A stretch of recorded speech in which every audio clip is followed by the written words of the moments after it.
हमारे पास एक master plan है जिससे मैं आप लोगों को बताऊंगा कि लॉ आपने किस तरीके से रिवाइज करना है 100%, जहां पर आपकी 2 बार रिवीजन हो जाती है। तो भाई साहब शुरू करते हैं। How to revise law, how to revise law. अब आप सीए इंटर का अकाउंट का पेपर देकर आ जाओगे और आपके पास मात्र गिन के 1.5 दिन बाकी है। सर इसमें 2 बार लॉ रिवाइज हो सकता है, बिल्कुल हो सकता है। मैं जैसे बोल रहा हूँ सिर्फ उस स्ट्रैटेजी को फॉलो करना। 11 जनवरी को सबसे पहले क्या होगा, जैसे ही आप घर पे आ जाते हो शुरू कर लेना ऑदर लॉ, जो आपके पास होने की नैया पार लगाएगा। ठीक है सर, इसमें हम लोग क्या करेंगे, मैं आपको बोलूंगा इंटरप्रिटेशन ऑफ स्टैट्यूट छोड़ दो। ठीक है, पढ़ना है तो क्या पढ़ सकते हैं सर हम लोग, आप फेमा पढ़ लो, आप जनरल क्लॉज एक्ट पढ़ लो और आप एलएलपी पढ़ लो। ठीक है, लेकिन आपने इंटरप्रिटेशन ऑफ स्टैट्यूट आज नहीं करना है, क्योंकि आज करोगे भी तो भी आपको लास्ट में फिर से पढ़ना पड़ेगा। तो बेटर है उसको अभी छोड़ दो। सर जैसे ही हम लोगों का ये पढ़कर हो गया, बस अब आप चल जाओ सोने के लिए। इसके बाद में जैसे ही अर्ली डे मॉर्निंग का प्लान रखो, जैसे भी आप उठ जाते हो सबसे पहले 3 टॉपिक उठाना है आपको।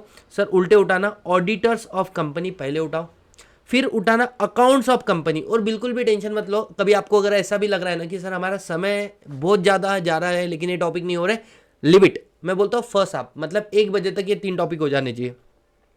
मैनेजमेंट एंड एडमिनिस्ट्रेशन, अगर ये 3 टॉपिक आपके हो गए 1 बजे के पहले, सर इसके बाद में शाम को 5 बजे तक 6 बजे तक आपको बहुत ही छोटे छोटे चैप्टर करने हैं। सर छोटे छोटे चैप्टर का मतलब क्या है, छोटे छोटे चैप्टर मतलब like a charges, a very small unit chapter, dividend again, deposit, company incorporate outside India and preliminary तो हम लोगों ने फाउंडेशन में भी पढ़ा हुआ है। ठीक है, ये छोटे छोटे चैप्टर उठा लेना, देखना आप लोगों ने चंक ऑफ सिलेबस कंप्लीट कर लिया। अगर आप देखो तो कब तक, दूसरे दिन इवनिंग तक, ये प्रॉपर प्लान होना चाहिए आपका। ठीक है सर, इसके बाद में हम लोग क्या करेंगे, इसके बाद में गाइज आप लोगों ने टॉपिक उठाना है और वो टॉपिक रहेगा आपका incorporation of company.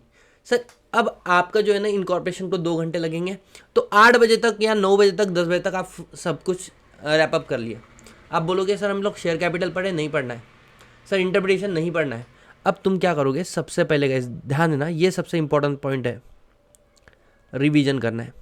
Sir revision कैसे करेंगे हम लोग, बेटा रिवीजन उसी ऑर्डर में करना जिस ऑर्डर में आपने कल से लेके अभी तक पढ़ा है। कहने से आपने ऑर्डर लॉ पढ़ लिया है, तो सबसे पहले रिवाइज कर लो ऑर्डर लॉ को। जैसे ही ऑर्डर लॉ को आप लोगों ने रिवाइज कर लिया, उसके बाद में आपने रिवीजन देना है किसका, 3 इंपॉर्टेंट चैप्टर जो मैंने आपको बताए। और सर इसके अलावा आपने जो भी छोटे चैप्टर किए हैं उस छोटे चैप्टर को रिवीजन दे दो। और सर उसके बाद में आपने इनकॉर्पोरेशन ऑफ कंपनी वाले चैप्टर को रिवीजन देना है। तो कहने से ये जो पोर्शन है यहाँ से आपका जो 90% का पेपर बनेगा, इसको आपने 2 बार रिवाइज कर लिया। सर इसके बाद में हम लोग क्या करेंगे, नेक्स्ट डे मॉर्निंग में उठने के बाद में गाइज आप सबसे पहले उठा लेना शेयर कैपिटल चैप्टर और बाद में उठा लेना कौन सा चैप्टर, इंटरप्रिटेशन ऑफ स्टैट्यूट। और सर जैसे ही इंटरप्रिटेशन ऑफ स्टैट्यूट हो जाता है, एक बार फिर से शेयर कैपिटल को रिव्यू कर देना है ना, और बाद में इंटरप्रिटेशन ऑफ स्टैच्यू को भी रिव्यू कर लेना। और mark my word, interpretation of statute का जो आपने अपना समरी नोट्स बनाया है क्लास में, ठीक है, इसको आपको बहुत अच्छे से पढ़ के चल जाना है। आपको मेन बुक पढ़ने की जरूरत बिल्कुल भी नहीं है। ठीक है, क्योंकि डायरेक्ट क्वेश्चन आते हैं यहाँ से।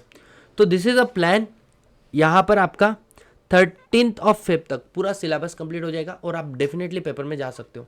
अब बच्चों के दिमाग में ये आ रहा होगा कि सर एक परफेक्ट स्ट्रैटेजी क्या होनी चाहिए रिवीजन की, बुक से पढ़े, नोट से पढ़े, कहाँ से पढ़े, क्वेश्चन आंसर की बुक पढ़े, क्या करें। तो एक परफेक्ट स्ट्रैटेजी क्या होनी चाहिए, या फिर तुम्हारे दिमाग में ये क्वेश्चन आ रहा होगा कि सर इंपॉर्टेंट चैप्टर बता दो, है ना, category A chapter, category B chapter, category C chapter. या आपके दिमाग में ये भी आ रहा होगा सर जनरल मीटिंग आ रहा है तो जनरल मीटिंग में से क्या पढ़ूँ, लाइक प्रीलिमिनरी चैप्टर बहुत बड़ा है लेकिन क्वेश्चन सिर्फ 7 टॉपिक से ही आते हैं। सर तो हर एक चैप्टर के इंपॉर्टेंट टॉपिक्स बता दो जहाँ से वो क्वेश्चन आता है, हम उन सेक्शंस को पहले पढ़ेंगे। ये भी आपके दिमाग में क्वेश्चन रह सकता है। तो बच्चों आप मुझे कमेंट बॉक्स में कमेंट लिख के बताओगे कि आपको परफेक्ट स्ट्रैटेजी रिवीजन का मेथड पता करना है, ABC एनालिसिस चाहिए, या फिर आपको चैप्टर वाइज इंपॉर्टेंट टॉपिक्स के नाम चाहिए। आप जैसे भी जो भी मुझे बताओगे उसके ऊपर मेरा नेक्स्ट वीडियो रहेगा। ठीक है, चलो, so guys I wish you all the very best, see you in the next video.